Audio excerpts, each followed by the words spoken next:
Welcome to the Board of Commissioners meeting for the Skagit PUD for May 27th. Join me with allegiance. I pledge allegiance to the flag of the United States of America and to the republic for which it stands, one nation, under God, indivisible, with liberty and justice for all.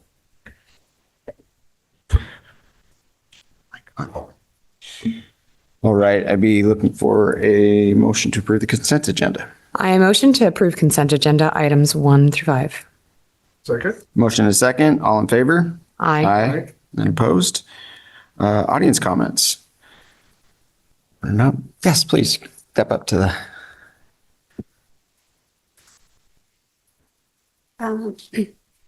Yeah, just state your name and where you're from. My name is Michelle Mork, and I'm here today asking for your help in resolving a matter in which a mismarked water line was struck by Potelco last summer and caused damage to my driveway. Just got a quick summation here, and then I have all of the email threads, some photos, and other documentation that has been going back and forth since then. So on August 15th, 2024, Potelco struck a water main. Mid-September, I filed the initial claim. So the water ran underground for about a month before it was detected. Water started seeping up through a patch. March 5th, the Skagit PUD claim adjuster offered me $4,700 to settle the claim. Then on the 17th, he offered me $6,800. I submitted 3 bids to repair the driveway. They ranged from $25,000 to $32,000. I haven't heard anything else from him since the 17th of March. Again, I'm asking for your help. I'm not sure what else to do just to get this resolved, to get my driveway fixed so I can move forward. Okay, appreciate bringing that to our attention. Okay, and then who do I, where do I leave the? Yeah. Okay. Thank you. All right, thank you. All right. Seeing no further comments online. All right, General Manager report. All righty. Good evening, Commissioners. Hello. Give you a few updates, different things that's been going on. We haven't met in a while. Community engagement, our annual drinking water week community tours on May 15th. They drew a strong public interest. We had over 70 people take part across 3 90-minute tours up at the reservoir and at the water treatment plant. And demand exceeded capacity. We had a waiting list and participation. The participants' feedback was overwhelming and positive. The Skagit Valley Herald covered the event in an article included in your board packet tonight. And weather provided an unexpected element. When sideways rain started about midway through the tour at 1 o'clock, we were standing out on Dam A, and that's the first for our tours, but the participants all took it in stride. They seemed to have a good time. And we concluded this year's school tour program last week with Conway Elementary's visit to Judy Reservoir. And our next educational outreach will target elected officials tentatively scheduled for this August. So I'll have those back. And then this past weekend, the Thirst Buster Hydration Station served as an in-kind sponsor at the Boys and Girls Club Get Outside Fun Run at the Skagit Playfields. The program for Thirst Buster continues to gain momentum with event requests arriving almost weekly for summer and fall activities. So that's continued to be popular. And then for staff recognition, our top ops teams captured first place at the Pacific Northwest section of the AWWA conference in Boise, Idaho, and earning them place advancement in the national competition at the ACE conference in Denver, June 8th through the 11th. So that's another kudo for those boys up there. So, and then that's it for me. I think we'll just let Mark do all the other highlights that we've got. Thank you. Thank you, Kevin. Let's see. First one on the left. How'd we do? Got it. All right, well, engineering update. We always start off with the vision, mission, and values, just to remind ourselves. Do you want that ribbon on there? I actually can't. How about that? So we'll just start off with the building and some construction projects. I think you guys heard about the leak underneath the building here. You didn't? I'll go to the next slide. This is the College Way project. No. So seriously, the building, the service line coming in, we did have a leak in a joint, just where it comes underneath the foundation, and it was weeping through the wall. The Littlefield room is tied up right now with this trench that goes through the middle of it. The contractor had to come in, cut out the service into the building, relay it with a solid pipe, and plumb it all in. That now it's concreted back in. The floor is back in, and we're waiting for some carpet tile to come in that's the appropriate color. Questions on that, seeing as how this is a surprise? Okay. Is that going to be an insurance claim or is that? No, there's no charge. They just do it. Oh, okay. So Yeah. the contractor. Yeah, contractor took care of it, and we subtracted off the cost of the water from their bill. So there was in our meter, we've got the data logger, and there's a very distinct mark when the increase in water goes up, where you can see there's an increase in the water. And so we take that from our background, we subtract the two from the background and calculate the volume, and they give us the retail rate on that. So, and they're really responsive, getting it done. The College Way project, this is a really tough environment. They're getting about 100 feet a day, which isn't a lot. A lot of things to fight here. You got the traffic. The pavement is about a foot thick. There's pipes all over the place. This is our pipe. These are, I use this photo because this is old wood stave pipe, which of course the best place to put the pipe is where it was 2 pipes ago. So lo and behold, we find the wood stave pipe. Those are engineers just thinking alike, I guess. But there's an old concrete road under here, and just really been a challenge to fight the old utilities, the old drainage. There's been abandoned culvert pipes and everything else. And now they're at the 19th Street, 18th, 19th Street intersection, where the asphalt is 33 inches thick. So 33 inches. And yeah. Which things with the potholes are also. So I'm watching it very closely. And we did truncate the project. We shaved the 1,000 feet off the front side of it, from basically the area that's not within the pavement, because we're doing this in anticipation of an overlay project. So we wanted to get everything done in the pavement. We wanted to get out of the way where the pavement is. The section between just west of the tracks and then through the tracks to Continental is outside of the paved area. So we subtracted that out of the project because we were just too concerned about the budget and changes. We've got about 120,000 of float. So far, that's taking into consideration all changes so far, and we're kind of crossing our fingers that there won't be contaminated soil up near LaVenture.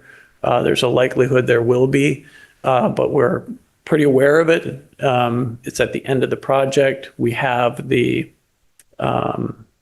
gaskets that we need for that sort of environment, and so we're pretty ready. We don't think it's going to be too bad. Micro hydro, we got a witness test done on it. So we'd done all the testing internally and everything was working. PSC requires a witness test before we get the net meter, and we're able to go live and connect it into the system, the production meter. So the witness test passed on the 23rd. We're going to be doing commissioning on the 28th, and then we're going to go for project acceptance on June 10th. I think this is the next commission meeting. And then we'll be able to get our grant reimbursement for that. So this is our GIS asset management kind of section. Our drone is in. It's a pretty cool drone. It's got a nice camera on here. We're doing our LiDAR. So that's all. We're doing surveys with that. Michael did a presentation. Michael Ostegard did a presentation at the Pacific Northwest section, AWWA, about our drone program and how it works. It was very well received. And this is just a video from one of his slides that I wanted to show you. It's kind of cool, but what the drone does, at first it flies in and it shoots the ground, it brings the ground in. It actually picks up the utility lines, the utility poles, then it shoots in, it picks up all these are all points. These aren't images, these are points from the drone. Picks up the pavement, the trees, and it's just remarkable. I feel like someone in 1950 that would be really excited about a cell phone, because to the young kids, this probably isn't that big of a deal, but it's really something. This is just all points and all data. And the difference between sending our surveyor out there to walk around with a robotic total station and flying the drone is it's remarkable. That's the pattern that it flew when it did that flight. And then Sean Carson that's not Sean, has been doing some GIS user group presentations. One is a local group that was just recently hosted, and then the next one he's going to be doing is a ESRI conference. ESRI user group. But he's doing a presentation on how we are uploading our project stationing into our GIS and CityWorks, so that our inspector in the field can see the stationing on the map and have much better data and notes relative to the construction.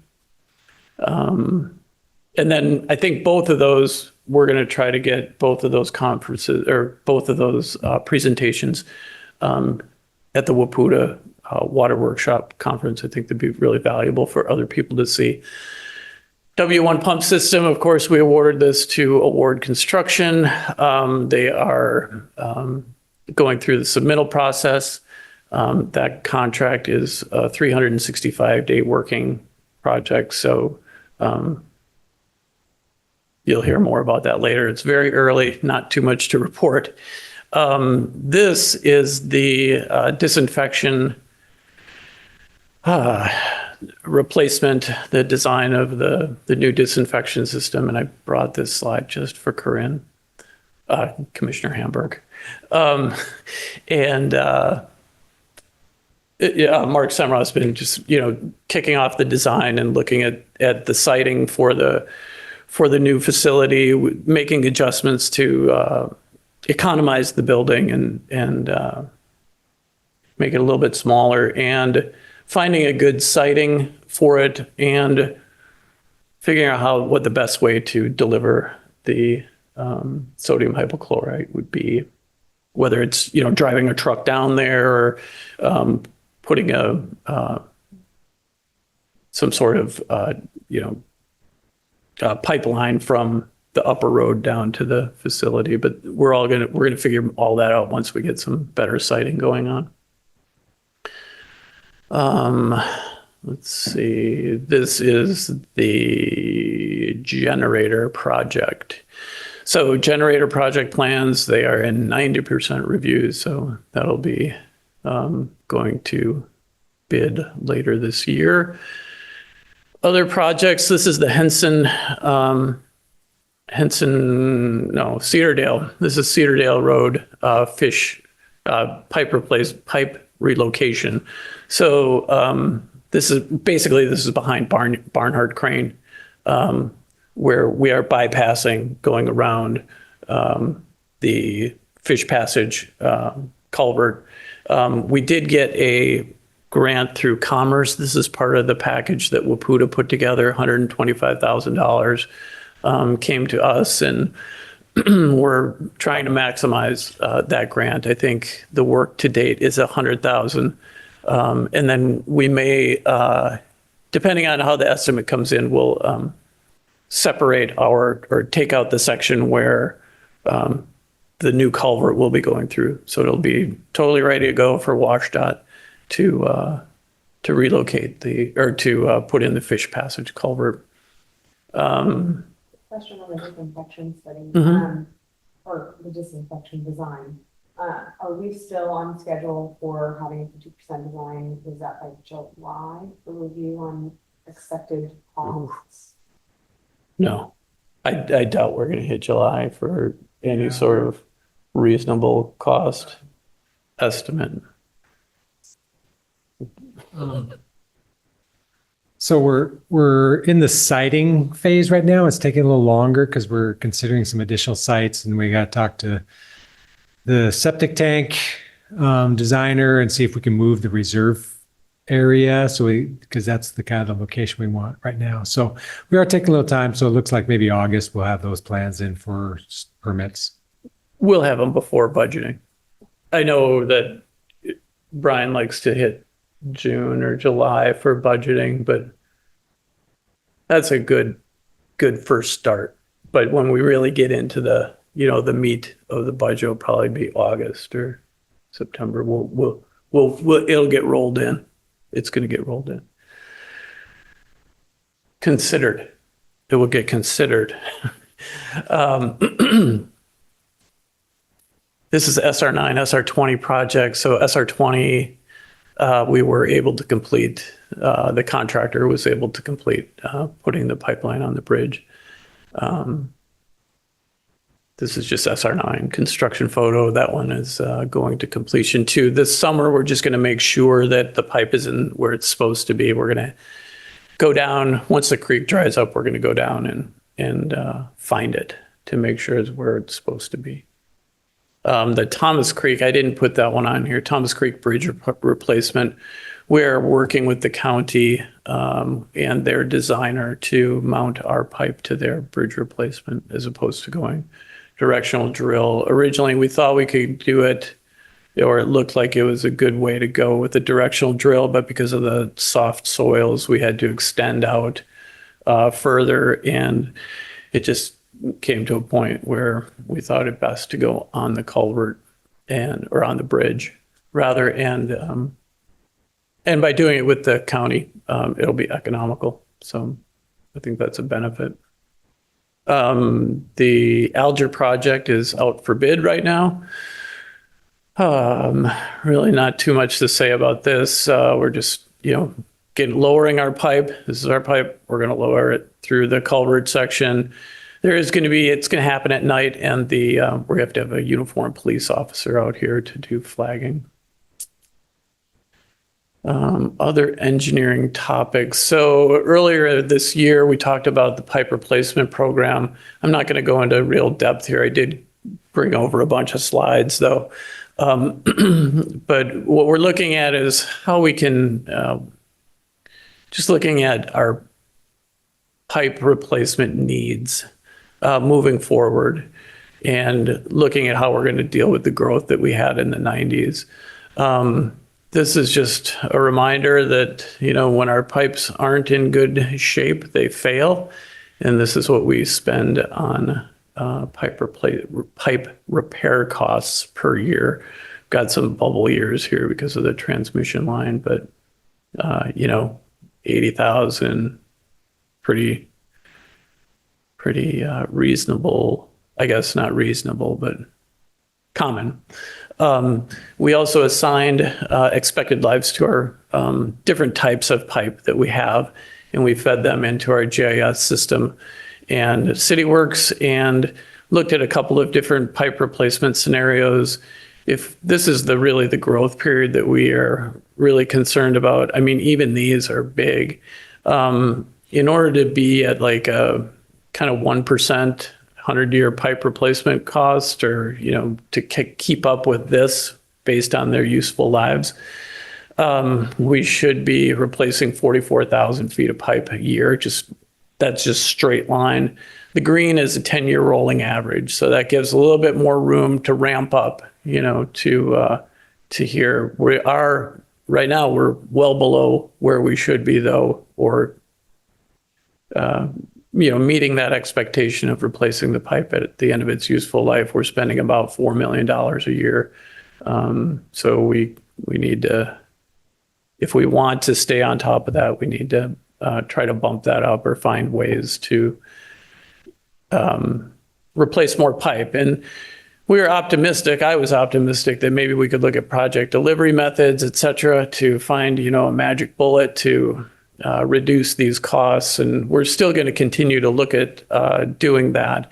But kind of got some somber news that between we don't have a whole lot of data, to be honest, but looking at a specific pipe strategy that would like to pursue.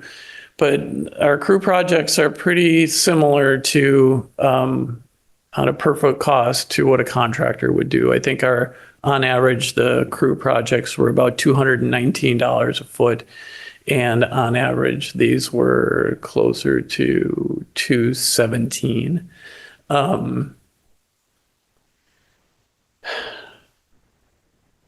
We do need more data, though. And, what we want to look at is where the pipe is, the asphalt replacement, and some equipment costs. And maybe there's another combination of labor that we can consider. I think it's difficult to, even if we're thinking about crew replacement projects, we got to keep them turning all the time in order for it to work, if it were going to work. So we're just going to continue to look at that and then recommend a strategy closer to budget time.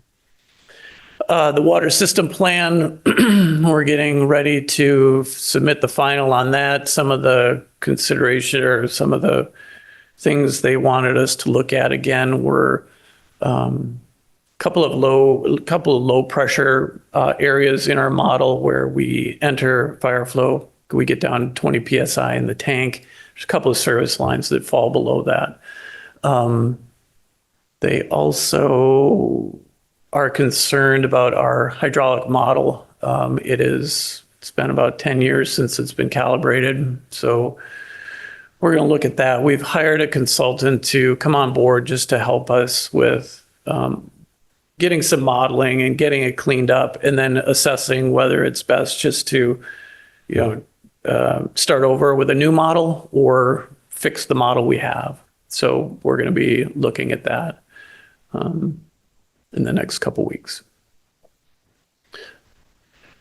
This is our hydraulic model. So already kind of talked about that. Our small works roster, all the new rules are implemented through our policies, and we have a new small works roster application on our website, and we've been using it. So with success. So that's great. The irrigation meters, we have one of them is deployed with our meter, and we've been able to see it work. The meters that are going out, we still need to put the meters out on Fur Island and get those up and running. We just received their payments last week, at the end of last week, and so we're going to coordinate with them and get those meters out there and get them operable. We thought we were going to run into a problem about 2 weeks ago because our reservoir wasn't full yet, and the river was down to 10,000 CFS. And so I know that the farmers really would like this water, but we got to have our reservoir full too. So fortunately, we got that rain, and now it's back up to 15,000. And so we think we're going to be good for a while. And Mike Fox is working on getting the reservoir filled up. We submitted our annual summary report for the backflow prevention program. I think that this is pretty nice. Bill and Courtney, they worked pretty hard on this, and it's just nice to see these numbers going up. Not sure. I'm just thinking about this now. I don't know when we put together the incentive program, but it's nice that our numbers are going up. We're also submitting the distribution leak report. This is for the Judy system, and we've got it shows the historical values down here, down to 9%. That's pretty good. It's really good, actually. So Mark Semra has been working on this, and he'll finish this one up and then do the satellite systems. Satellite systems are tricky because any leak that you have has a big impact. If it's just one household meter, if it's timing in the way that two reads go, master meter versus the consumption meters, that can throw it off. And in some instances, it looks like we're producing water instead of leaking water. So those will come out, and they'll be included in the consumer confidence report that Kevin puts together. And then just one little note here, Courtney Schilling, our cross-connection controls person, she's graduated leadership Skagit. So this is put on through the EDASC program, and she's been working on that this year. And this week they are going through their graduation, and we hope to have her give us a little presentation on what she did. So that is it for me. If you have any questions. Thomas Creek relocation. Yeah. Sorry. There we go. I'll get used to it someday. We had already approved the contract for that project, correct? Yeah, I think you approved the Spending, the authorized spending for the project. You approved that's a good point. You approved the contract with Stahaley. Yes. For the original directional drill design. Yes. We're not doing that. Okay, so you think that the budget will probably change or reduce based on the new design and working with the county? I'm hopeful that the project costs go down. Okay, because it was like stay where they are. 750 range, right? Somewhere in there. Mm-hmm. Yeah, and so we did get a scope, and we put out an RFQ for. Did we? No, we didn't put out an RFQ for that one. We're just going with the same designer that's designing the bridge. So they're putting together a scope and fee. I don't think it's going to be that much, and then we'll just sign the I don't think it's going to be enough to rise to the commission's level. Gotcha. George will give you information on it, perhaps, just to let you know that he signed a contract. But there's no way it's going to be over $120,000. I mean, they practically have the design done already. It's a couple bolts, and so they've done it before. All right. Thank you. All right. Thank you. All right. Let's see here. We've got some budget and reservoir information. What else in the packet? Anything interesting? All right. Commissioner comments. Yeah. If not, I attended my first Endurance meeting last week virtually, so yeah, Right. Exciting stuff. Right. I will just say that for the first meeting in June, I can't be in two places at once, and I plan on being at the ACE conference in Denver, supporting the Top Ops team and doing some continuing education. So I won't be at this meeting then. So neither will George. Just by way of info. All right, so we will adjourn to an executive session to consider the minimum price at which real estate will be offered per RCW 4230-110-1C. I think 20 minutes. About 20 minutes. All right, and then we will reconvene. No action. We expect to take no action. We'll reconvene at 5:20.